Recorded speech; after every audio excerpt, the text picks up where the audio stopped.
Hello friends, मेरे channel में आप सभी का स्वागत है। अगर आप मेरे चैनल पर नए हैं तो चैनल को सब्सक्राइब जरूर करें, बेल आइकन की घंटी को जरूर प्रेस करें ताकि मेरे आने वाली वीडियो आपके पास सबसे पहले पहुंचे। तो आज हम बात करते हैं साथ निभाना चाहते हैं सीजन 2 के आने वाले एपिसोड के बारे में। आज के एपिसोड में दिखाया जा रहा है सुबह सुबह गहना सोचती है कि बाबूजी के लिए चाय बना देती हूँ, लेकिन वो किचन में जैसे ही जाती है बाबूजी कहते हैं कि रहने दे, मैंने अपना चाय बना लिया है। गहना उदास हो जाती, फिर सोचती है कि चलो बा को दवा दे देती हूँ, लेकिन वो देखती है कि पंकज भाई दवा दे चुके हैं। गहना तो काफ़ी अकेलापन महसूस कर रही होती है। वो कान्हा जी के सामने हाथ जोड़कर प्रार्थना करने लगती है। गहना को तो अनंत की बातें बार बार सताई जा रही होती है। गहना कान्हा जी से कहती कि मैं तो बस यही चाहती थी कि अनंत जी को सरप्राइज दूँ, इसलिए मैं गाड़ी चलाना सीख रही थी, लेकिन ये मुझसे क्या हो गया। मैंने तो वही किया जो उन्होंने मुझसे कहा था। मैंने गाड़ी को उसी गियर में डाला था, लेकिन फिर ये हादसा कैसे हो गया। मुझे अच्छे से याद है ये एक्सीडेंट मुझसे नहीं हुआ, जरूर कोई न कोई गड़बड़ है।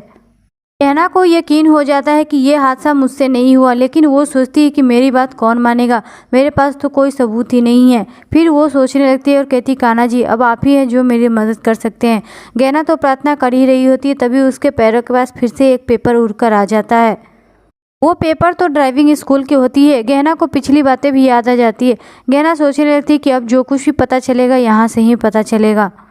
ये दूसरी तरफ हम देखें कनक भाभी के पास तो किसी का कॉल आता है। भाभी उससे कहती कि नहीं नहीं तू कुछ मत करना, तू अपना मुंह मत खोलना, और कॉल काट देती। फिर सोचने लगती कि लगता है इसका भी कुछ करना पड़ेगा। अभी हम देखें कि वकील सभी से कहते हैं कि हमने पेपर तो तैयार कर लिया है, लेकिन जमानत आज नहीं हो पाएगी क्योंकि आज कोर्ट की छुट्टी है, अब तो कल ही हो पाएगा। ये सुनकर तो बाप बहुत ही परेशान होने लगती है कि मेरा बेटा एक रात और जेल में रहेगा। नहीं नहीं अनंत के बापूजी, मुझे तो मेरा बेटा आज ही घर वापस चाहिए। फिर तो सभी बा को संभालने लगते हैं और कहते हैं कि ये कोर्ट का मामला है, इसमें हम कुछ नहीं कर सकते। यही दूसरी तरफ हम देखें कि गहना तो फिर से उसी ऑफिस में चली जाती है, लेकिन वहाँ वो आदमी तो नहीं होता। गहना कहती कि मोटा भाई कहाँ है जिसने मुझे 7 दिन पहले गाड़ी चलाना सिखाया था। वो आदमी पूछने लगते हैं कि आप, मुझे क्या पता कि आपको किसने गाड़ी सिखाया। हाँ तो सभी गाड़ी चलाना ही सिखाते हैं। गहना कहती है कि पता नहीं, मुझे उनका नाम नहीं पता। वो आदमी कहते हैं अजीब बात है, 7 दिन तक आपने उसके साथ ड्राइविंग सीखी और आपको उसका नाम भी नहीं पता। आप क्या हुलिया बता सकती हैं। फिर तो गहना उसका कदकाठी हुलिया बता रही होती है, लेकिन उस आदमी के पल्ले नहीं पड़ता। फिर वो आदमी अपने फ़ोन से कुछ तस्वीरें दिखाते हैं। गहना उसमें से पहचान लेती है। आदमी कहने लगती है कि ये तो जगन्नाथ भाई है, ये तो यहाँ पार्ट टाइम नौकरी करता था, लेकिन पता नहीं उसके पास कहाँ से पैसे आ गए कि उसने सेकेंड हैंड गाड़ी खरीद ली, अब वो यहाँ काम नहीं करता। गहना पूछती है कि आप बता सकते हैं कि वो मुझे कहाँ मिलेंगे। वो आदमी कहते हैं कि बगल में टेम्पो स्टैंड है, तुम वहाँ जाकर देखो। वहीं दूसरी तरफ हम देखेंगे कि चेतन भाई तो हॉस्पिटल में ही होते हैं। तभी वहाँ कनक भाभी आती है और कहती है कि चेतन तू पूरी रात से यहाँ बैठा हुआ है, जाओ जाकर कॉफ़ी पी लो और मेरे लिए भी लेते आना। जब चेतन भाई वहाँ से चले जाते हैं तो कनक भाभी कहती है कि हेमा उठ, यहाँ तू और मैं है।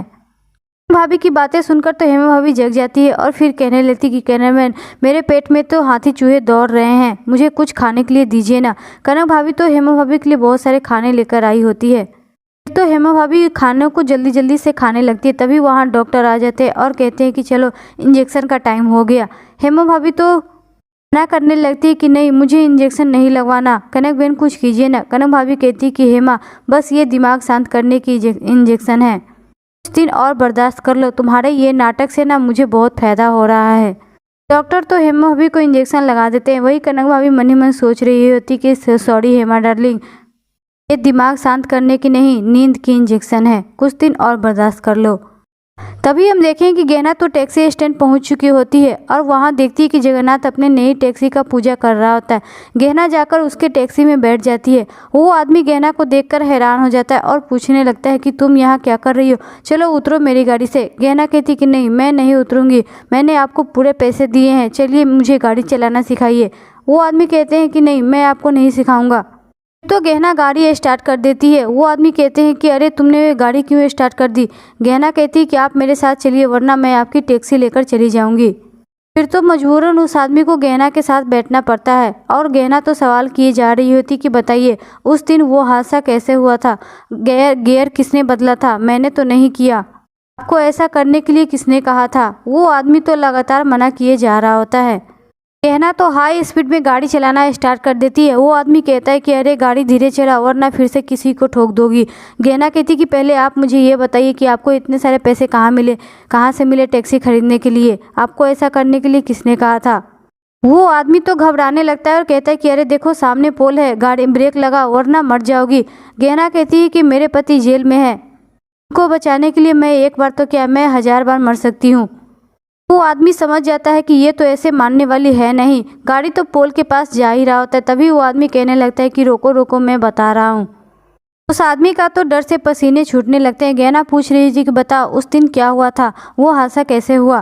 फिर वो आदमी बताते हैं कि कुछ दिन पहले एक औरत मुझसे मिलने आई थी।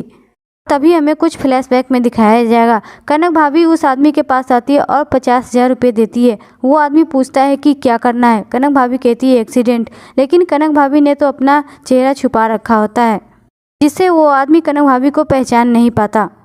फिर वो टैक्सी वाला गहना से कहता है कि मुझे पता था कि तुम ड्राइविंग सीखने ज़रूर आओगी और तुम आई भी। और आखिरी दिन जब मैंने तुम्हें गाड़ी रिवर्स में लेना सिखा रहा था तब तुम्हारा ध्यान भटका के मैंने गियर बदल दिया और फिर वो हादसा हो गया। गहना सोचने लगती कि इससे तो पक्का ये साबित हो गया कि एक्सीडेंट मेरे हाथों नहीं हुआ, लेकिन फिर वो कौन औरत थी जिसने ये सब करवाया? हेमा भाभी को तो चोट लगी है ना। तभी हम देखें कि कनक भाभी देखती है कि सभी लोग आ रहे हैं तो वो झट से दिया के ऊपर अपना हाथ रख देती है।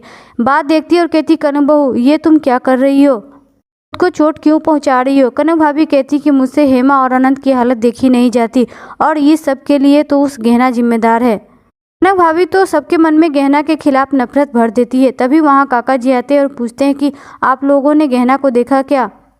पंकज भाई कहते हैं कि अब तक तो हमने उसी को देखा है, इसीलिए तो ये सारी मुसीबत आई है। गई होगी कहीं हमारे परिवार के लिए एक नई मुसीबत खड़ी करने। कनक भाभी तो मन ही मन सोच रही होती कि मैंने अपना हाथ नहीं बा और उस गहनारी के रिश्ते को जला दिया है। वही वो आदमी तो गहना से माफ़ी मांग रहा होता है कि मुझे पैसे की बहुत ज़रूरत थी, इसीलिए मैंने ऐसा काम किया। इससे पहले मैंने कभी ऐसा काम नहीं किया था। अभी गहना सोचने लगती है कि जब वो हादसा हुआ था तो फिर मुझे क्यों नहीं दिखा। वो आदमी से पूछने लगती कि जब वो एक्सीडेंट हुआ आपने देखा था क्या? वो आदमी कहते हैं कि नहीं मैंने तो नहीं देखा, लेकिन उस औरत की चीखें जरूर सुना था। गहना सोचने लगती है कि अगर एक्सीडेंट हुआ तो फिर मुझे दिखा क्यों नहीं, और इतना बड़ा तो संजोग नहीं हो सकता। जिस जगह पे मैं गाड़ी चलाना सीख रही थी उसी जगह पे हेमा भाभी का आना और उनका एक्सीडेंट होना, इसका तो एक ही मतलब होता है कि मेरी गाड़ी ने टक्कर नहीं मारी बल्कि हेमा भाभी तो मेरे गाड़ी का इंतजार कर रही थी। और ये भी तो हो सकता है कि ये हादसा सच में हुआ ही न हो, ये सब एक नाटक हो।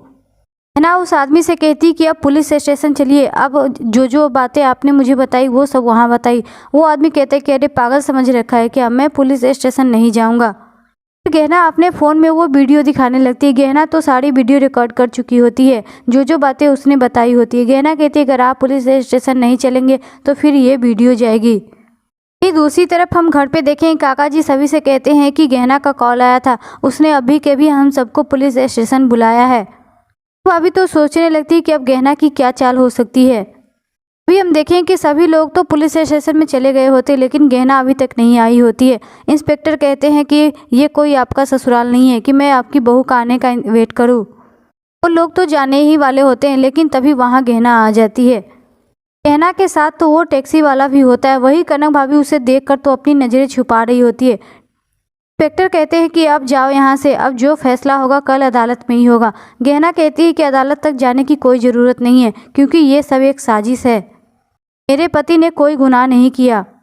वही कल के एपिसोड में हम देखें कि गहना तो उस आदमी को भी बुला चुकी होती है जो एक्सीडेंट होते हुए देखा था। गहना उससे पूछती है कि क्या तुमने एक्सीडेंट होते हुए देखा? वो आदमी कहता है कि नहीं मैंने कुछ नहीं देखा, मैंने तो बस एक पत्थर मारा था। गहना कहती है कि इतना कुछ बता ही दिया है तो बताओ कि पत्थर मारने के लिए किसने कहा? वो आदमी कहता है कि मेरे पास एक औरत आई थी, उसने मुझे पैसे दिए थे इस काम के लिए। गहना कहती बाबूजी वो शख्स जल्द ही मेरे पास होगा, इसने ये एक्सीडेंट किया है। कनक भाभी की तरफ देखकर कहती क्या पता वो हमारे साथ ही हो। तो आज के एपिसोड में बस इतना ही। वीडियो अच्छा लगा हो तो लाइक और कमेंट और शेयर जरूर करें।